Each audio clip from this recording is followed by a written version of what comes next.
Hi, this is Sylvia Richey with the West Cancer Center, and today we're going to do a review of the cancers of the male reproductive and urinary systems. This is really quite a large topic and covers 5 different types of cancers, and obviously there's multiple cancers within each category, but I think we should be able to get a pretty good overview and idea of things that we need to be aware of and looking for when we're taking care of these patients.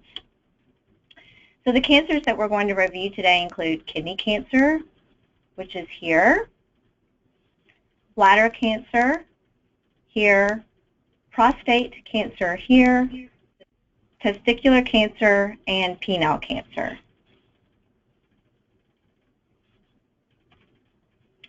The first topic that we'll review is testicular cancer. This is a sketch of a testicle and the anatomy of the testicle on cross-section. And really, I'm just showing you this so you have a better idea of some of the anatomy and the complications of starting to stage these types of tumors and what pathologists have to look at and differentiate once they're looking at this tissue under the microscope. Testicular cancer really is not a very common cancer, only about 1% incidence in U.S. males, and the most common age group that we find testicular cancer in is actually young men, 15 to 35 years. Then there's a decreased incidence between the ages of 40 and 60, and the incidence goes up again after age 60. So this is a cancer that we actually consider a bimodal distribution as far as the age incidence is concerned.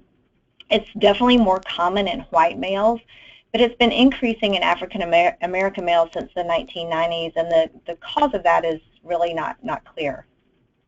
In general, testicular cancer, even at advanced stages, has a very good prognosis and is almost always considered curable. I tell my patients to think of Lance Armstrong. He's the perfect example, who had testicular cancer that had actually metastasized to the brain, and he is still alive, well, and almost legally winning multiple races.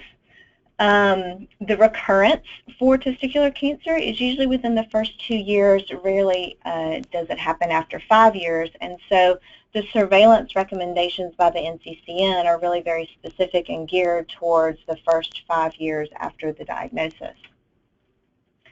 The risk factors of testicular cancer include cryptorchidism, and what that is an undescended testicle, and so usually that is something that happens or that is diagnosed at birth when a male does not have both testicles that are descended, and this actually increases the risk of developing a testicular cancer by 20 to 40-fold, so it's really significant. However, that risk can be significantly reduced, almost back to normal, if they have an orchiopexy, and orchiopexy is just the word that means a surgical repair of having the testicle pulled back down into the normal anatomic site. However, this does need to happen when the male is young, before the age of 6 years, in order to gain the protection of having the surgical correction of the undescended testicle. During utero, the descending of the testicle and the formation usually happens during the 7th month, so that's usually when things can go wrong as far as just the normal anatomy of the testicle and development. Chromosomal abnormalities also increase the risk. Klinefelter syndrome is something you may or may not be familiar with. It is a chromosomal abnormality, and it's XXY is the chromosomal abnormality, and that is a male, an XY with an extra X. It is not a female with a Y. The Y in and of itself makes it a male, and then they have an extra X chromosome, and these patients tend to have just more feminine characteristics. They can have low testosterone. They may not be able to make sperm. They don't have as much muscle development, and so as a result, they can be classified as not being able to reproduce, but now there means that all that can be certainly reversed with medical therapy. So again, going back to the abnormalities in reproductive tract development in utero, that 7th month is the key month for for male reproductive development. And polythelia, this is a term that you may or may not be familiar with. This is multiple nipples, and so in a male, and so it's oftentimes men are found to have an accessory nipple, and usually it's having 4 or more. Sometimes they're very, very subtle. Oftentimes they'll be told it's a mole, but in fact, if you look at where it lines up on the anatomy, sometimes it actually has multiple nipples. Do not know why that increases the risk, but it is a marker. How do you screen and diagnose testicular cancer? Well, a monthly self-testicular exam is recommended. Pediatricians start recommending this to adolescent males. And then annual manual palpation exam by healthcare provider is also what is indicated.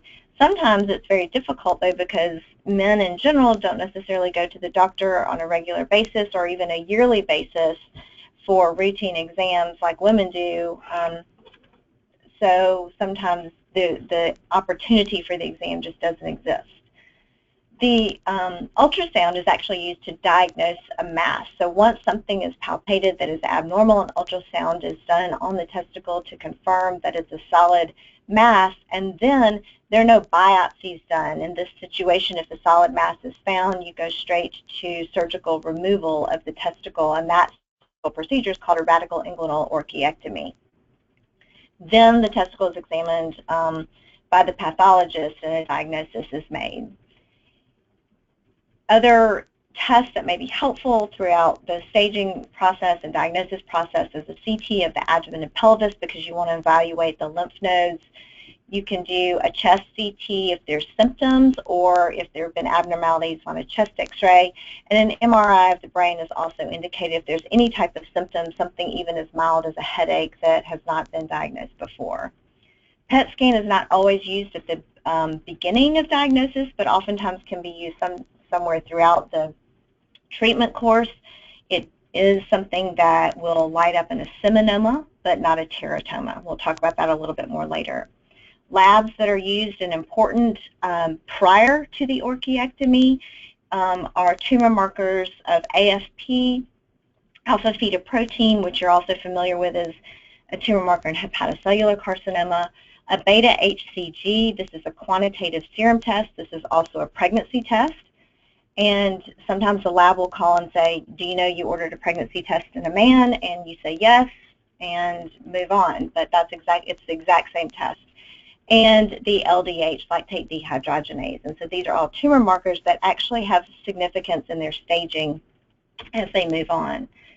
Testicular cancer is really divided into 2 main subtypes, seminoma and non-seminoma. And you can sort of think about this like a lung cancer with a small cell lung cancer and a non-small cell lung cancer, and then the non-small cells are divided into other tissue types. It's the same type of thing with testicular cancer. Seminomas are about half of the cases. They tend to be less aggressive, and they are responsive to radiation. Non-seminomas, there's multiple cell types. The embryonal cell type is the most common of those, and it's 20%. Then there are teratomas, choriocarcinomas, yolk sac tumors, interstitial cell tumors, and gonadal stromal tumors. They tend to be much more aggressive than seminomas, and oftentimes lymph nodes are already involved by the time the patient is actually diagnosed.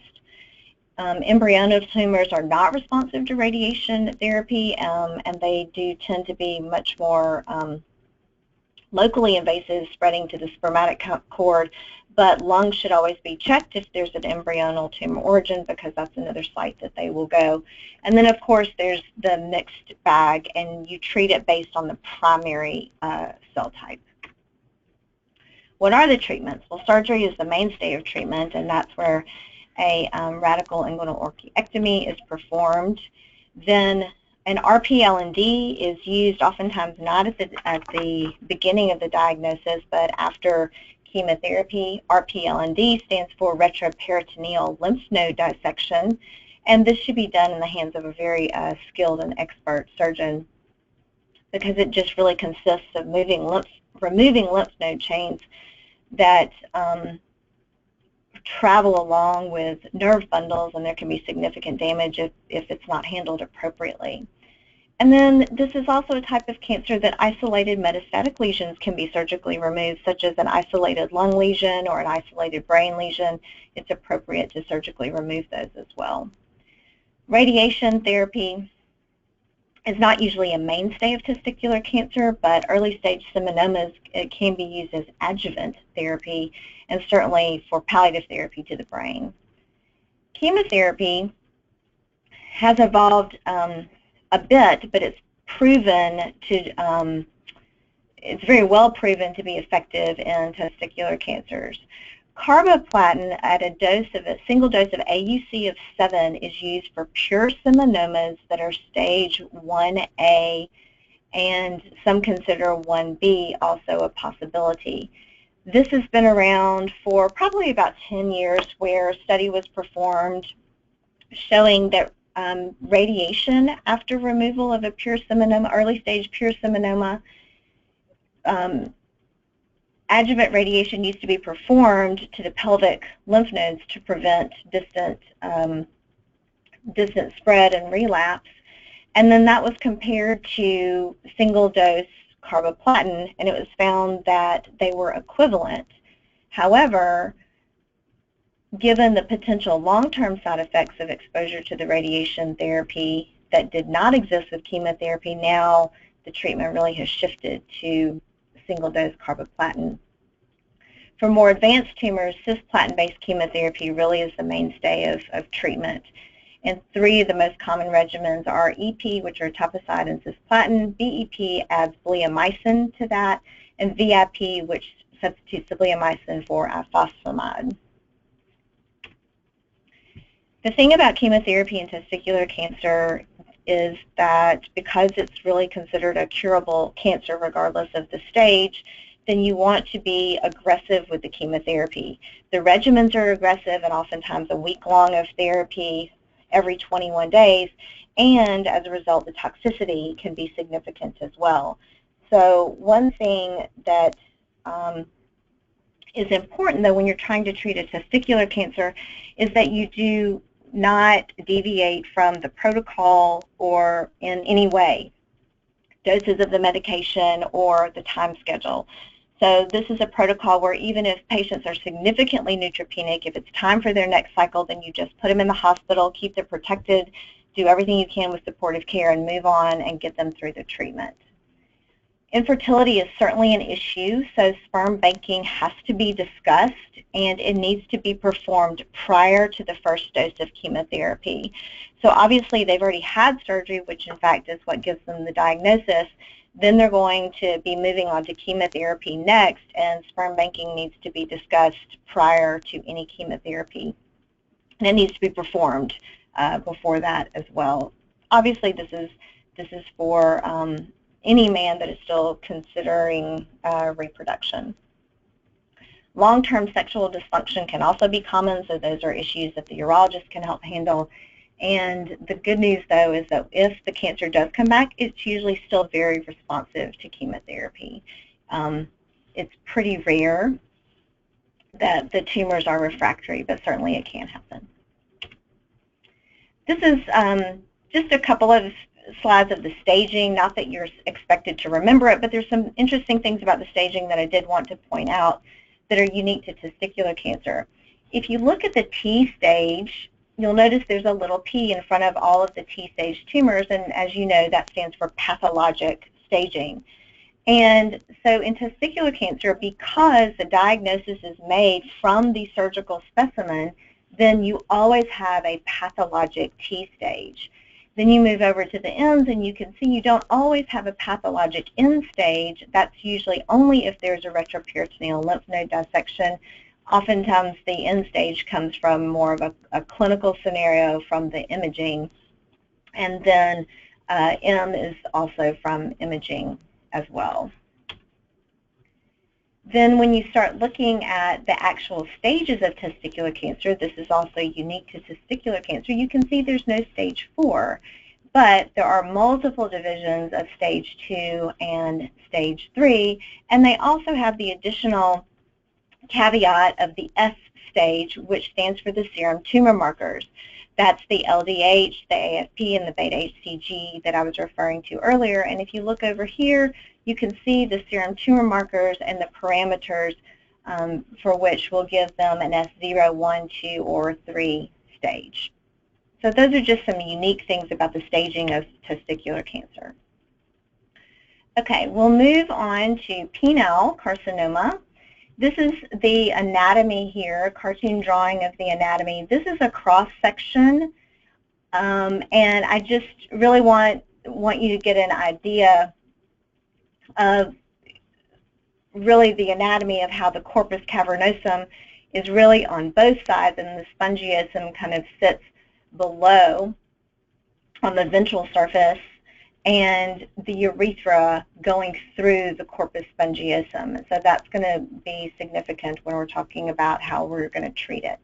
It's extremely rare. Most cases are associated with HPV exposure.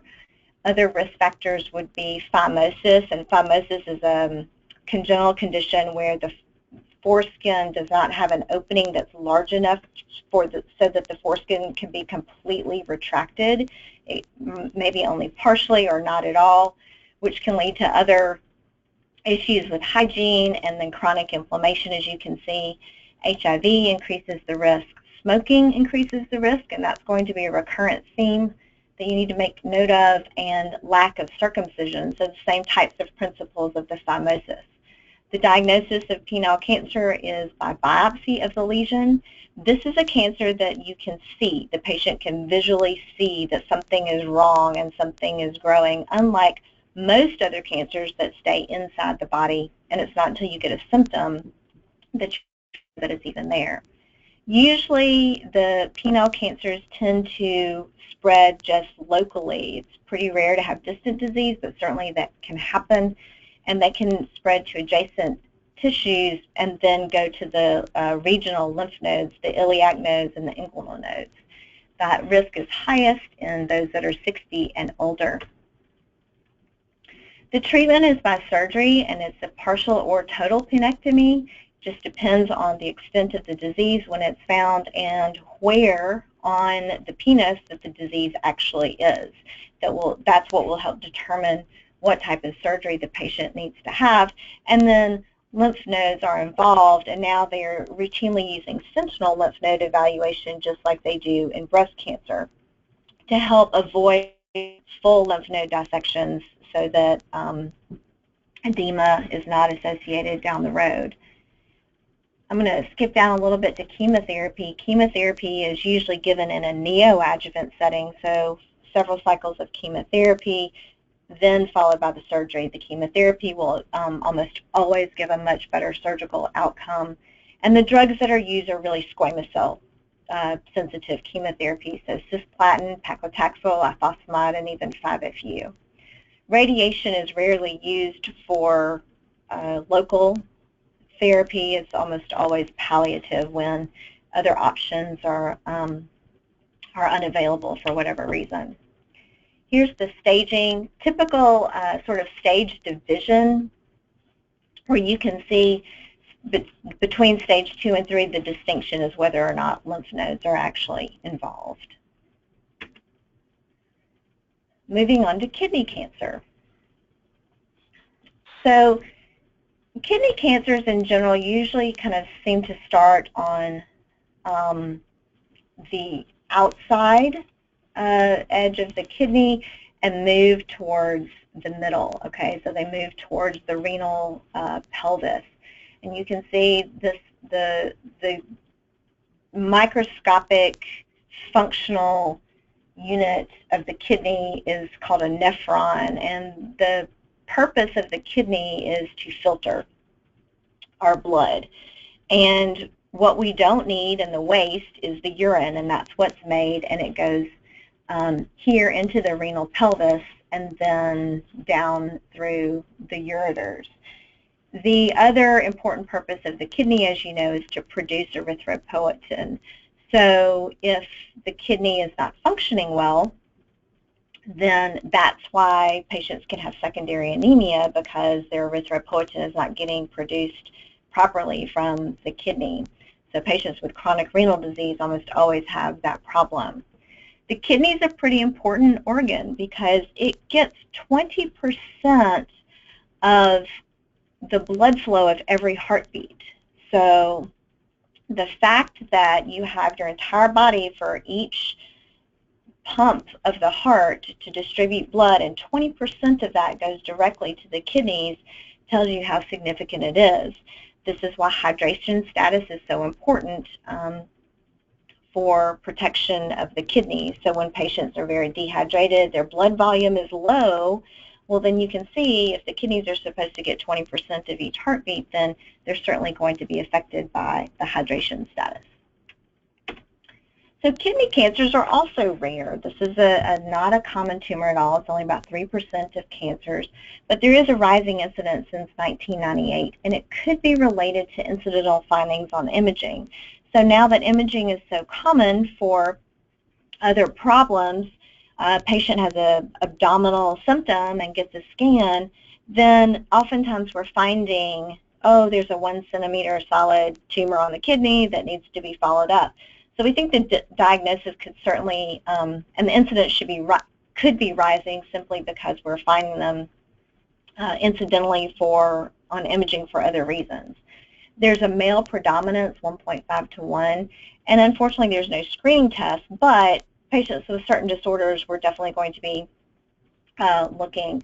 Hereditary von Hippel-Lindau disease, sickle cell, and non-Hodgkin's lymphoma are all patients that need to be considered. Von Hippel-Lindau disease is a disease that causes formation of cystic and solid tumors. Usually they're sort of blood vessel-oriented tumors, and these patients are very high risk, and it's common to find kidney cancer. Now, though, oftentimes the kidney cancer is found, and then they're diagnosed with von Hippel-Lindau, so sometimes it can be a presenting symptom as well. The risk factors of developing kidney cancer are tobacco, obesity, high blood pressure, unopposed estrogen, chronic diuretic therapy, so you can just imagine chronic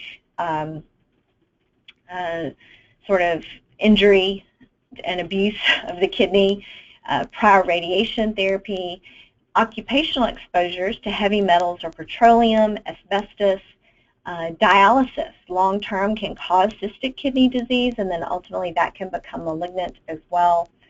And then diets that are high in fat and protein and low in antioxidants also are an increased risk. Although in general, high fat, low antioxidants diets are going to put you at risk of multiple other cancers as well. The prognosis for kidney cancer depends upon the patient's age, the histologic type and grade, and you'll see there's a lot of different types of kidney cancer, but that really is quite important. The stage at the time of diagnosis, that LDH, so that is used as a tumor marker in kidney cancer. Anemia, because you can imagine that if they're anemic, then they have low erythropoietin, which means there could have been damage longer rather than a short period of time, and elevated calcium levels, because the kidney is also important in managing calcium secretion. The number and location of metastatic sites is also significant in a patient's prognosis.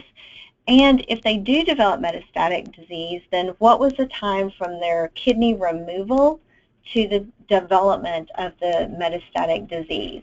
Obviously, if it's a shorter time period, then the prognosis is not nearly as good as if it's a longer time period.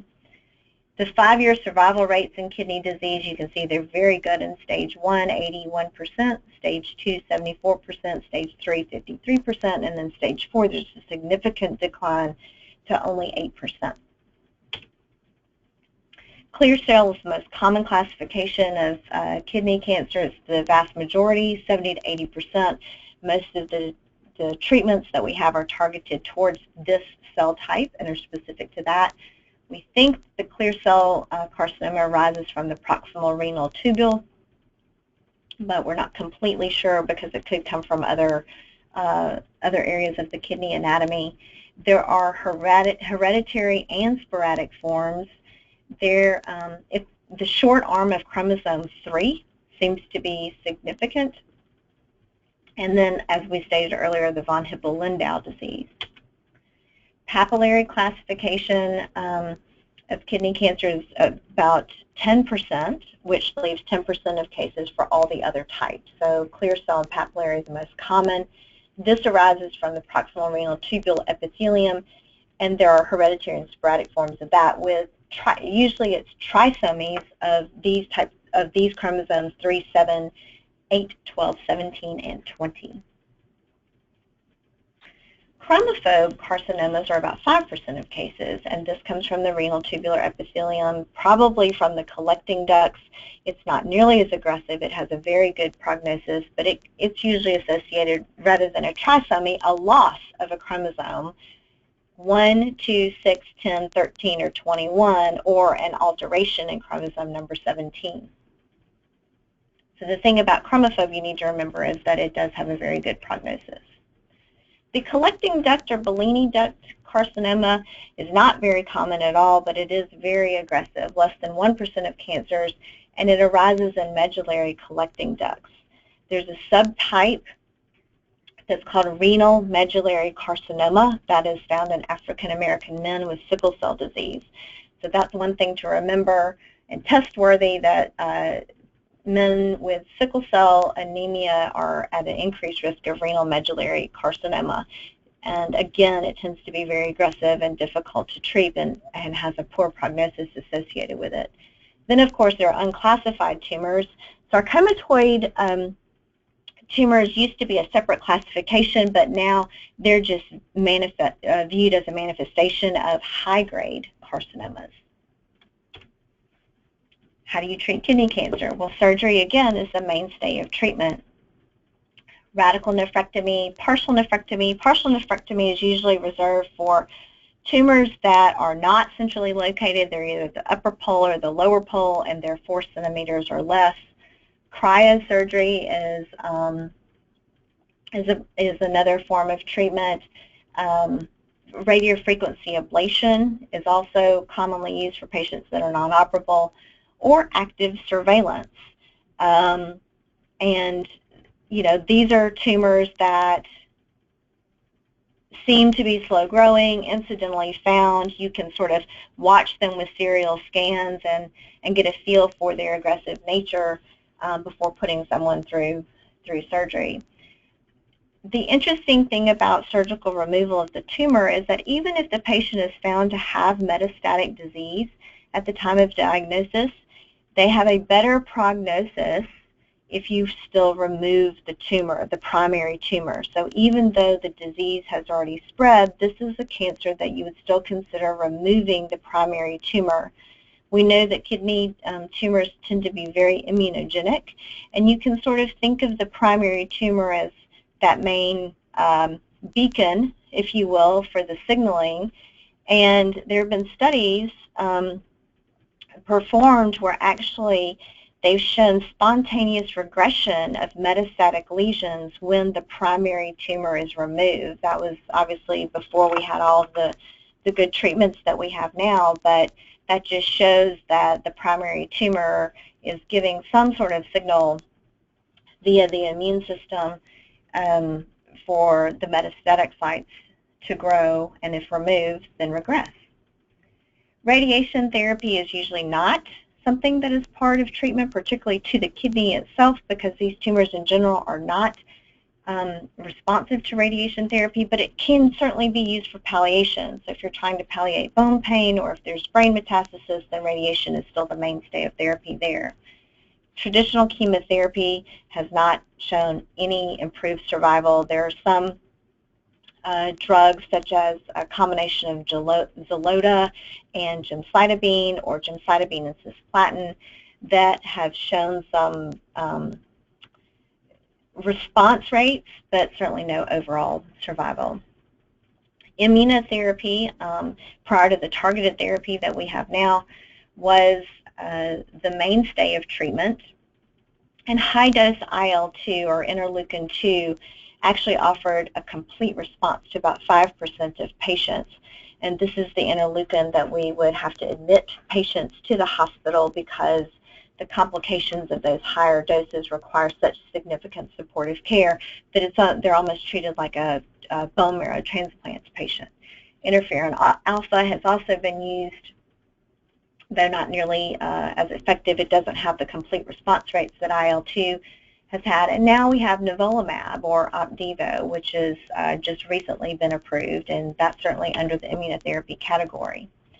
The other treatments that we have are targeted therapies. We have sunitinib, sorafenib, pazopanib, and axitinib, and all of those drugs are tyrosine kinase inhibitors, and so that's simply an enzyme that is going to affect blood cell formation by the tumor, and so that inhibits that from happening because the tumor can't grow if it doesn't have a blood supply. And then the mTOR inhibitors, which sort of target the same action but through a different pathway of temsirolimus and everolimus, or Torcel and Afinitor. The staging for kidney cancer, again, very similar.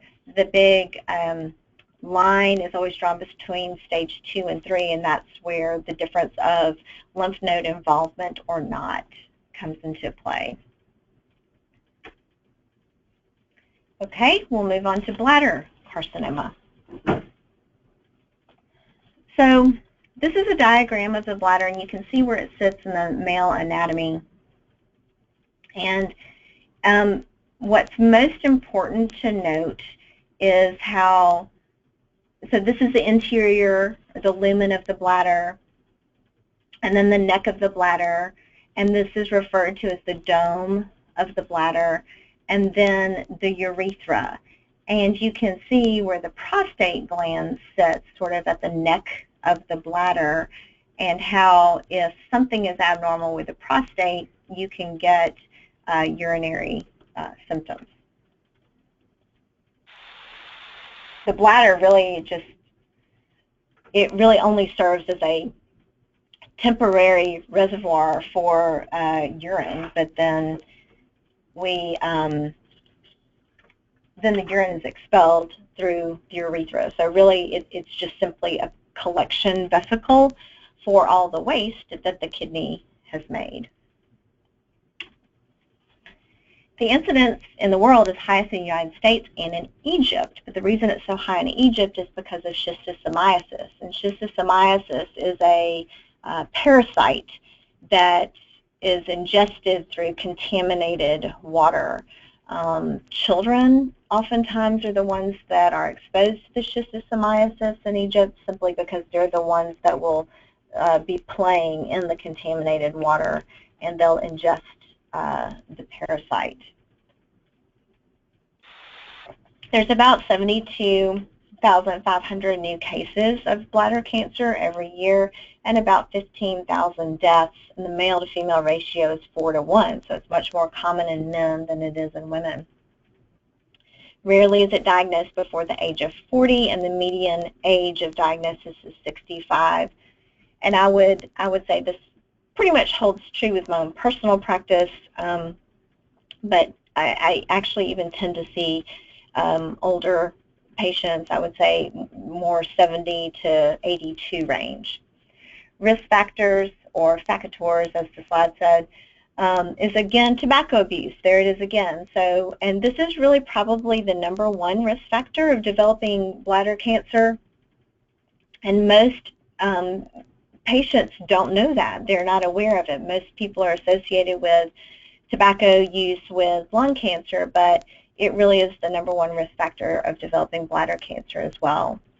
Diets that are high in consumption of fried meats and fats, people that work in contact with benzene and arylamines, and chemicals used in dyes, rubbers, textiles, paints, and leather.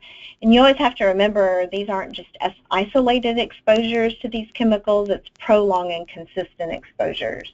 A protective diet would be vitamin A, E, and zinc. Diets high in those things. What is the screening, and how do we make the diagnosis for bladder cancer? Well, there's no recommended screening, and there are no tumor markers, so there's really no way to pick up bladder cancer before a symptom occurs, unfortunately. There are monitoring tests for the urine once a tumor has been diagnosed, and then it needs to be followed. One is a bladder tumor antigen, BTA, or there are also FISH assays, fluorescent in situ hybridization assays, and these are performed on the urine in order to pick up malignant or pre-malignant cytology. Diagnostic tests that are performed after someone presents with a symptom, and one of a sign, I guess, and not a symptom, would be microscopic hematuria and no explanation for blood that's picked up in the urine when the urine is tested for some other reason. So, you know, it doesn't belong there, and that really should be pursued. And IVP is, you know, where dye is given, and then you can sort of follow the dye through the urinary tract. They also use this to diagnose kidney stones, but as you can imagine, if it can pick up, the dye runs through the ureters and into the bladder, and just like a kidney stone, you can see an obstruction. Well, once it's in the bladder, you can see an abnormal filling defect there in the bladder, so it could be diagnosed that way. More commonly, though, cystoscopy is what is ultimately used, and the urologist performs biopsies and does washings of the cells, and they spin it down and look at the cells there, and that's where the urinary cytology also comes in. But a late morning or early afternoon urine are really samples to give. CTs can also be used, and sometimes we'll pick up a very large bladder mass, or an MRI can be used if you're trying to figure out just normal, if you're really looking for more of a invasive type of carcinoma, you can do an MRI of the bladder and see if you can tell the depth of invasion of the tumor.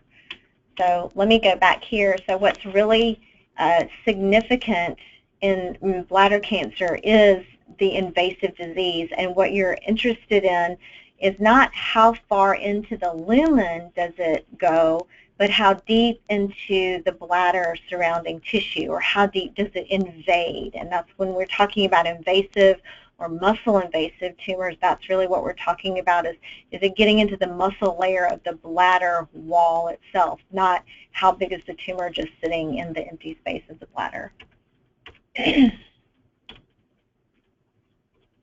The prognostic indicators for bladder cancer include the tumor grade, which is very significant, the size of the tumor, the location, the biomarkers on the pathology tissue, the Ki67 and the P21 gene antigen expression, and the response to therapy.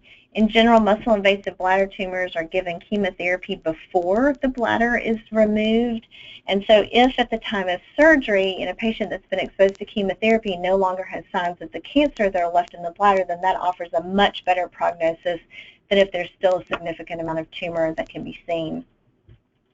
5-year survivals for bladder cancer, stage 0, which is a non-invasive cancer, is 98%. So that has a pretty good prognosis. Stage 1, 88%, stage 2, 63%, stage 3, 46%, and stage 4 is 16%.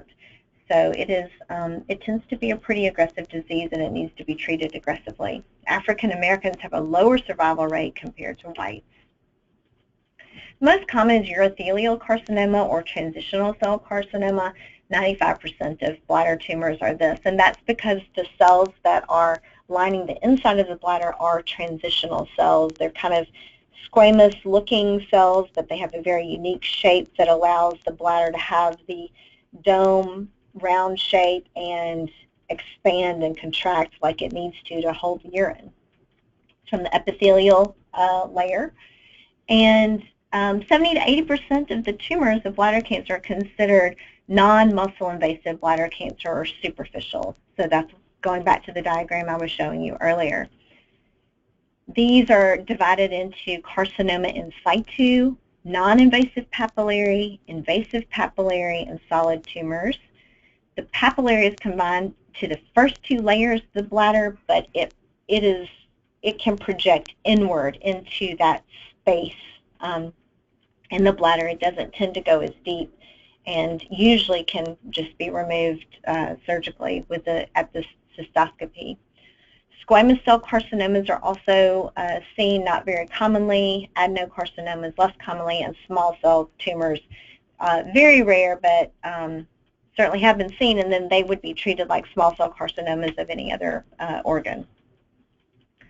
So non-muscle invasive bladder cancer, the goal is to prevent progression of the disease, so you don't want it to become invasive. You want to preserve the bladder and the bladder function and increase their survival. So the mainstay of treatment for non-muscle invasive bladder cancer is a TURBT, which stands for transurethral resection of a bladder tumor. Obvious risks of this are going to be, just like with any other surgery, bleeding, infection, and perforation. Intravesical therapy is what is given after the TURBT. So when the surgeon is in there with the cystoscope, they remove as much of the tumor as possible, but then in order to prevent the tumor from coming back, sort of treat the bed of the tissue that is there, then intravesical therapy is recommended. And the mainstay of that treatment is immunotherapy with the BCG vaccine, and you know that as the tuberculosis vaccine. Usually that's given about 6 cycles, roughly 1 week apart, and it has to be held if there's any hematuria or infection in the urine. Cannot give it to immunosuppressed patients because you could activate tuberculosis, because it is a live bacteria. Chemotherapy can also be given directly into the bladder with mitomycin C, doxorubicin, valrubicin, gemcitabine, and thiotepa. Thiotepa is really not used anymore because of the significant myelosuppression. So there's enough of a systemic absorption of the thiotepa that it will cause myelosuppression, whereas the others don't seem to have as much of a systemic effect. Muscle-invasive disease, though, is another entity. It can be very aggressive, and chemotherapy is the mainstay of treatment there, along with surgical therapy. So the chemotherapy regimens that are used are MVAC, methotrexate, vinblastine, doxorubicin, and cisplatin, and GC, which are gemcitabine and cisplatin. There was a study that compared these two regimens, and it was found that they were equivalent, but the toxicity of gemcitabine cisplatin was less than of MVAC, so it was just a little better tolerated. Neoadjuvant chemotherapy is definitely much better than adjuvant chemotherapy for muscle-invasive disease. So when the surgeons are actually getting a sample of the bladder, a good surgical sample will have a portion of the muscle. So the point is for them to go deep enough to get a muscle layer so that the pathologist can tell if the invasion is into the muscle layer or not, yet not so deep that they perforate through the bladders. There's definitely a skill and technical aspect of even removing these tumors from the bladder. But if the chemotherapy is given before surgery, then it actually doubles the survival rate. The type of surgery is really removing the bladder. It's that simple. The radical cystectomy is the best, and then there's multiple types of urinary diversions. If it's a male patient, then the prostate is also removed with the bladder, and a female patient, the uterus is removed with the bladder. And then a bilateral pelvic lymphadenectomy where the lymph nodes are removed for staging purposes as well. There's different types of urinary diversion that can be done, and all of this is decided before the surgeon and the patient go into the operating room. The most common of what you usually see is an ileal conduit. So if you can imagine, the bladder is gone from the body, but the ureters are still there from the kidney, and the kidneys are still making urine, so the urine has to go somewhere. So they take a part of the small intestine of the ileum, and they create a tube for the ureters to be connected to. So the ureters are then connected to this tube that has been made from small intestine. Then the small intestine is connected to an ostomy, and then there's a bag on the outside of the body. And that becomes the reservoir for the urine that then is emptied on a regular basis. There's also a continent ileal reservoir, and a continent ileal reservoir is where the small intestine section is taken, the ureters are implanted into the small intestine, but the pouch is made on the inside of the body, and it goes to a much smaller ostomy that is usually placed like below the belt line. And then the patient can self-cath through that ostomy about every 6 hours. So there's nothing on the outside of the body. And the actual reservoir, or the bag that you would normally see on the outside, is actually on the inside, but it's made of small intestine, and it's a non-functional. It's simply a pouch made of intestinal tissue where the urine sits. So that's another possibility. And then there's an orthotopic neobladder, and that's where they also take small intestine, but they make a functional bladder with it.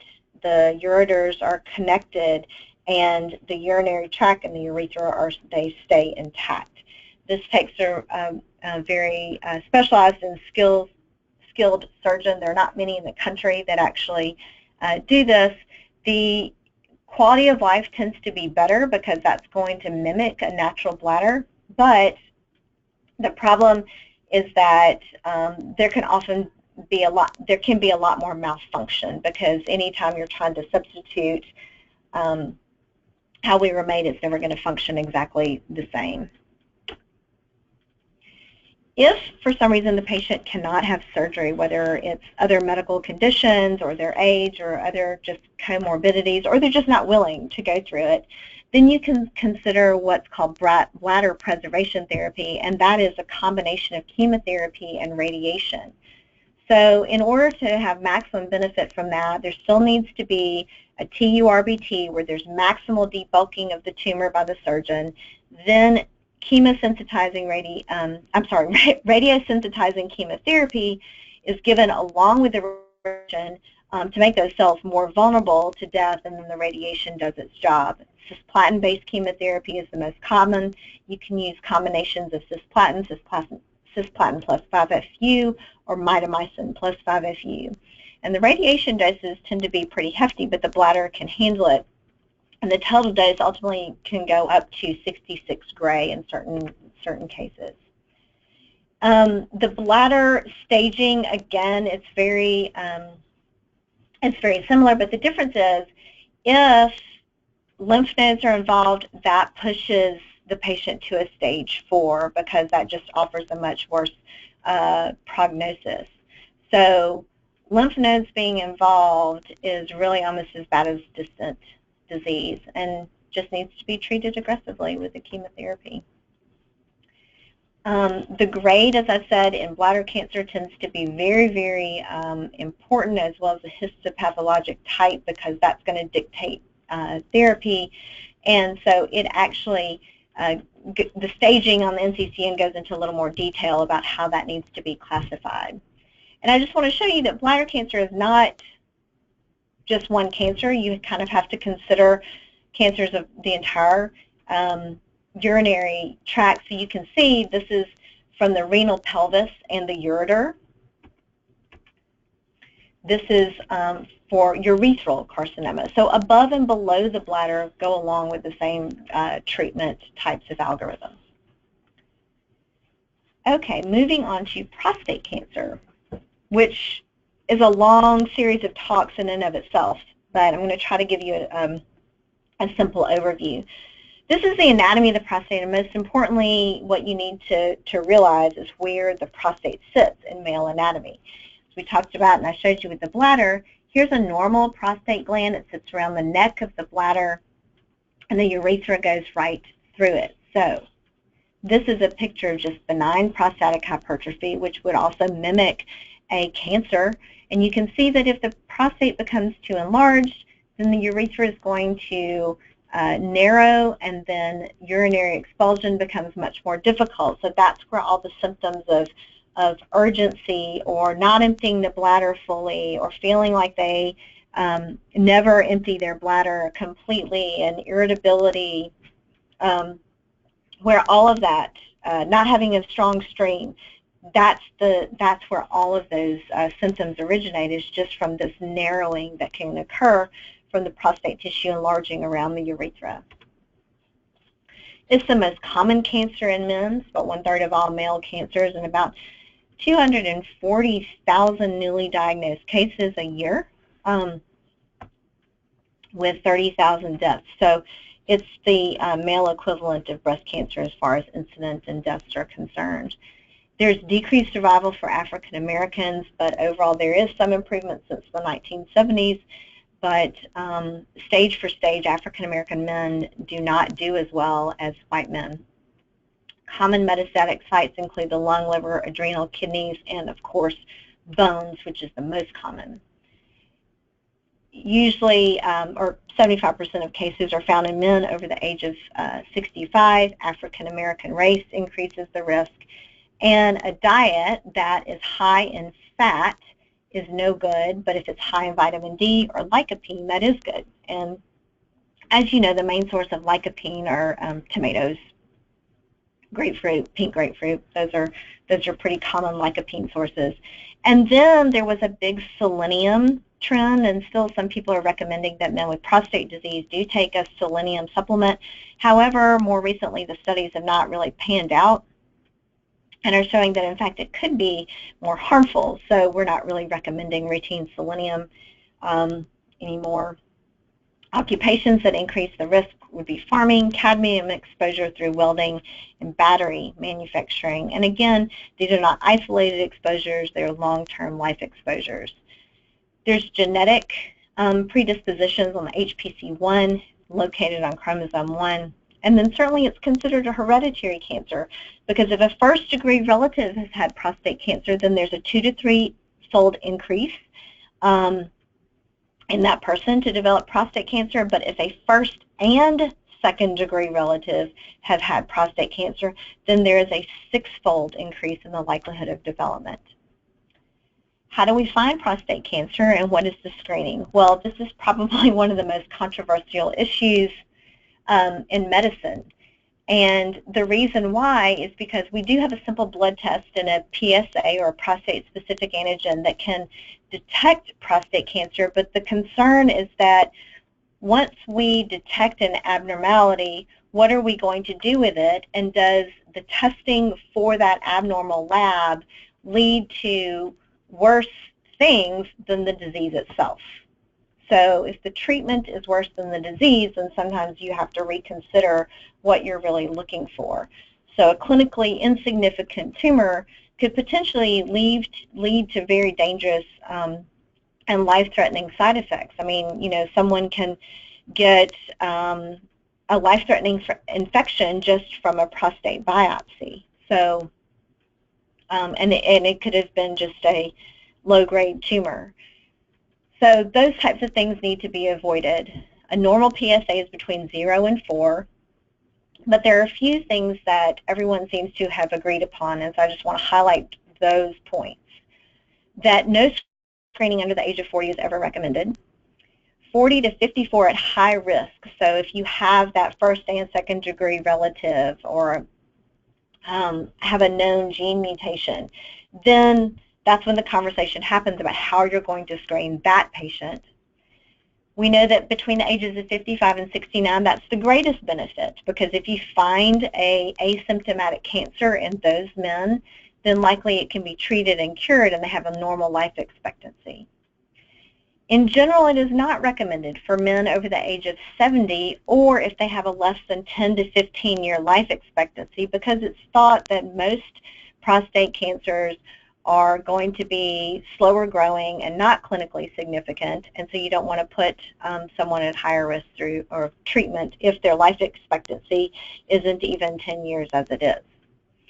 You need to use a digital rectal exam in addition to the PSA information when making the clinical decisions of how to go forward with biopsy, etc.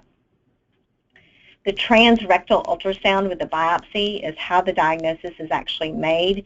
There's a very specific pattern of how the biopsy cores are obtained, going through the anatomy of the prostate. The prostate is a bilobed gland, so there's a right and a left side, and 12 cores are expected in order to make an appropriate and good diagnosis. If the patient's PSA is greater than 10, then you should do a bone scan, because prostate cancer has such a high affinity to spread to the bone. but in a PSA of 10 is a significant number, or certainly if there are any symptoms, then a bone scan should also be done in addition to getting the biopsy. So then the decisions can be made about how to treat the local prostate cancer, because if their PSA is 12, you get some biopsies, it does show prostate cancer, then you get a bone scan and it shows metastatic disease, then you're not likely to put them through radical surgery of their prostate. The PSA accuracy can be affected by a lot of different things. A digital rectal exam is one of them, so that will falsely elevate a PSA. Patients need to avoid ejaculation for 48 hours before the PSA is drawn, and if they're on Propecia for hair growth, then that can actually falsely elevate it, or PC-SPES, which you may or may not be familiar with, but it's a concoction of a bunch of Chinese herbs for prostate health, and that can artificially lower the PSA. The Gleason score, really this is a lecture in and of itself because it's so complicated and complex, but the Gleason score is basically a grading system for prostate cancer, and you will see on the reports Gleason 3 plus 4 equals 7. Well, what the 3 plus 4 is referring to is the primary grade, which is always listed first, followed by the secondary grade. So sometimes the primary grade is high, so you can have a Gleason 5 plus then whatever else is in the background 3, which equals 8. So you know that the primary grade, or the majority of the tissue that they look at, is a much higher grade than the secondary grade, or vice versa. This Gleason score correlates directly with prognosis. It's not a perfect test, but it's the best we have, and certainly it is what we use to guide categorization, risk stratification of patients. An overall 5-year survival of prostate cancer is almost 90% in white men and about 65.5% in African American men. But if you break that down by stage, a local stage is about 100% 5-year survival, regional is also about 100%, and a distant disease only has about a 29% 5-year survival. So how do you treat prostate cancer? Well, sometimes you don't. Sometimes you just diagnose it, and then depending on what you find at the time of diagnosis, you can do observation. And observation is different than active surveillance. Active surveillance means we're going to be monitoring the progression of the prostate cancer and then acting upon it at an appropriate time. Observation is, I don't really intend to do anything about it ever. But you may want to know because of the other comorbidities a patient may have. Surgery is certainly something that is the mainstay. The types of therapies, once a prostate cancer is diagnosed in a male, these are all the therapies that the urologist will sit down and go through the patient. And this is an hour talk, just really discussing all the different ways that the prostate cancer can actually be treated. But surgery or radical prostatectomy is what is performed, and that can either be done openly or or through a robot. IMRT is intensely modulated radiation therapy, and that's external beam radiation therapy, but now that's more what we call conformal, and much better than it used to be because there's not as much secondary damage, because the beams can be really much more directed to just involving the prostate and close surrounding tissue, and not a lot of scatter occurs. Therefore, the side effects are less than they used to be.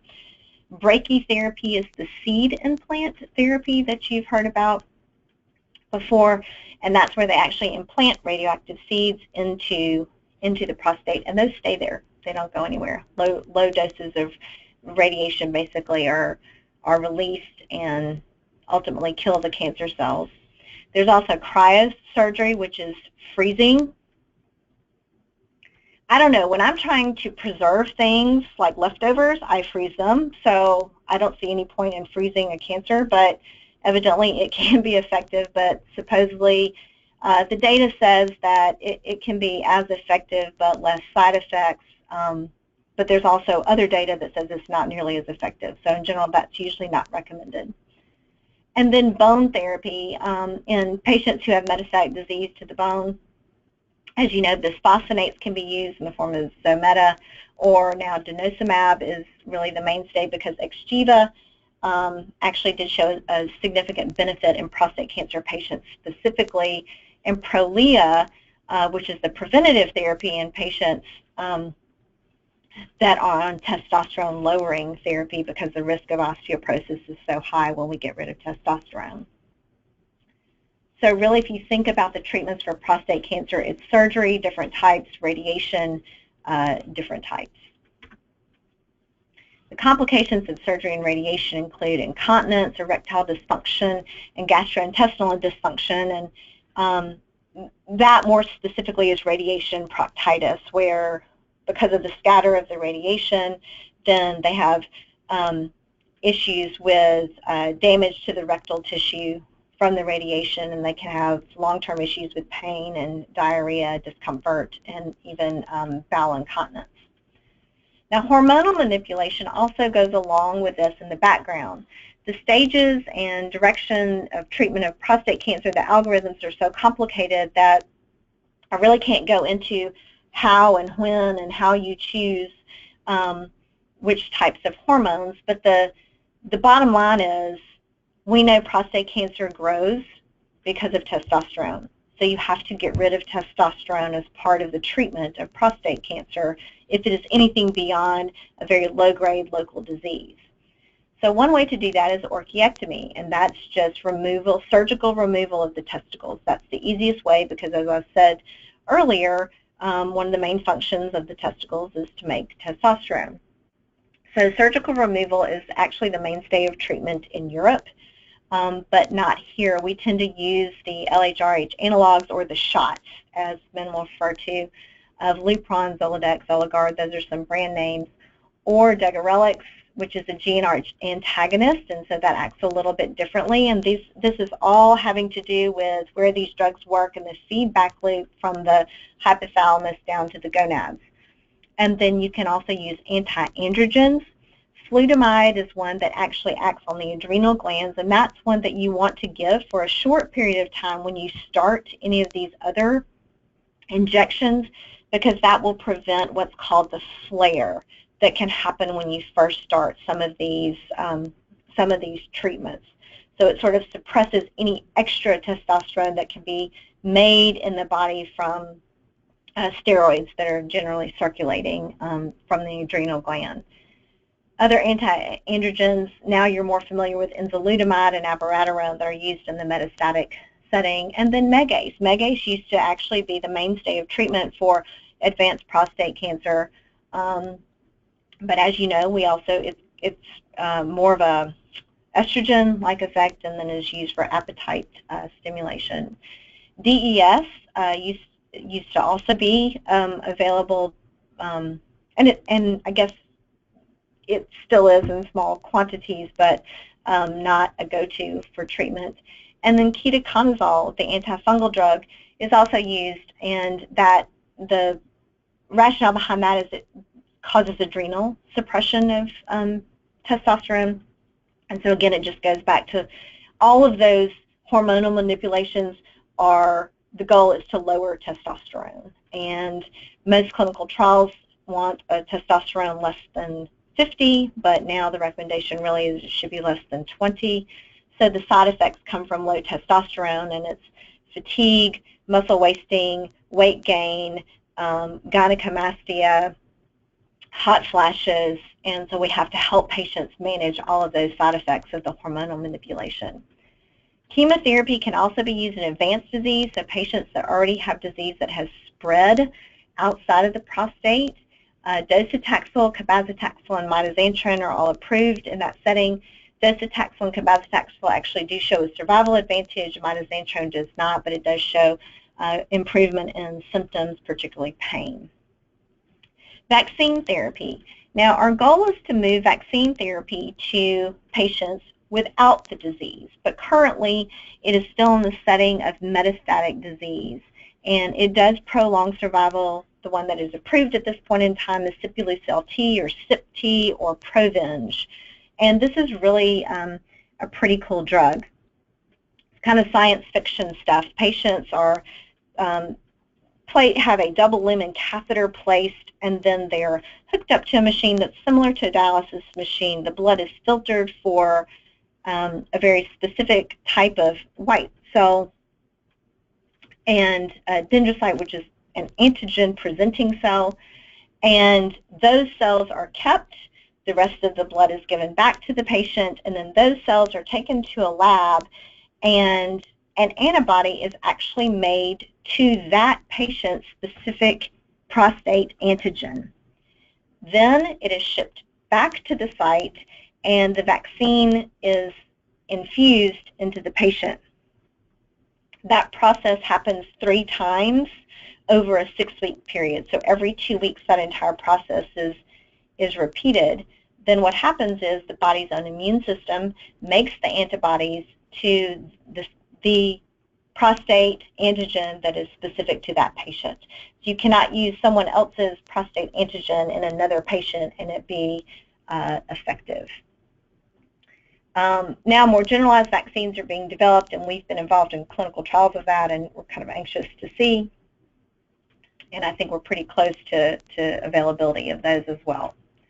Nuclear medicine is also used in prostate cancer patients. So you can see just, going through a couple of slides, and there's just multiple therapies depending on where that patient is in their disease process.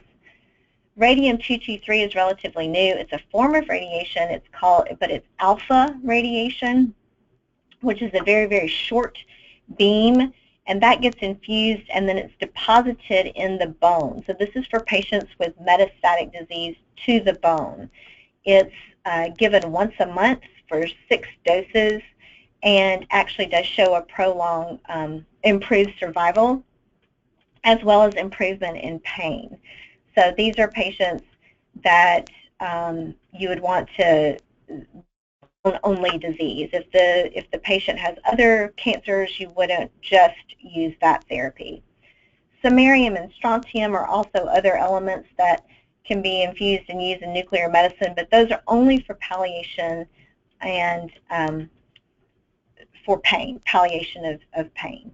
So just going back, just so you can see, I mean, there's just so many treatments for prostate cancer, and it's really a very complex and complicated disease, but I just think some of the highlights, really from a nursing standpoint in particular, are going to be helping the patients manage the symptoms of the hormonal manipulation, of fatigue, and the flare, and then side effects maybe of radiation, where they can, if all of a sudden they're starting to complain of uncontrolled diarrhea, and if they've had radiation before, you need to be considering radiation damage to the intestines, and getting appropriate care for that. It's managing the hot flashes, it's managing the weight gain, and helping the patients understand what's really happening to them.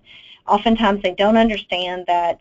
They just say, well, that shot does it to me, but really it's not the shot, it's the low testosterone that's doing it to them, which is why there's clinics that have popped up everywhere treating low testosterone in men, and those clinics also do screen with the PSA, because they certainly don't want to be giving testosterone to a patient that may have an undiagnosed prostate cancer. So there's just all kinds of the things that need to be considered when looking into the treatment of these patients. Here's the staging of prostate cancer, and it really, again, it's the same type of thing, but look here where any lymph nodes that are positive offers a poor prognosis, and that makes it a stage 4 patient. And then you can see where the significance of the Gleason score comes in. The histopathologic grade is really a big piece of how we prognosticate patients, and you see if it's less than 6, then that tends to be a so that would be a 3 plus 3. Gleason 3 plus 3 equals 6. That would be a well-differentiated tumor, not as aggressive. A Gleason 7 is moderately differentiated, kind of sits right there in the middle, and then you need to start looking at the age of the patient. how they presented, what kind of symptoms they're having, what their PSA was at diagnosis. And then a Gleason 8 to 10 is a poorly differentiated or undifferentiated tumor, which is going to act much more aggressively and needs to be treated as such. And the end. So that's a lot of information to cover, and but I hope it's been helpful, and good luck on your test.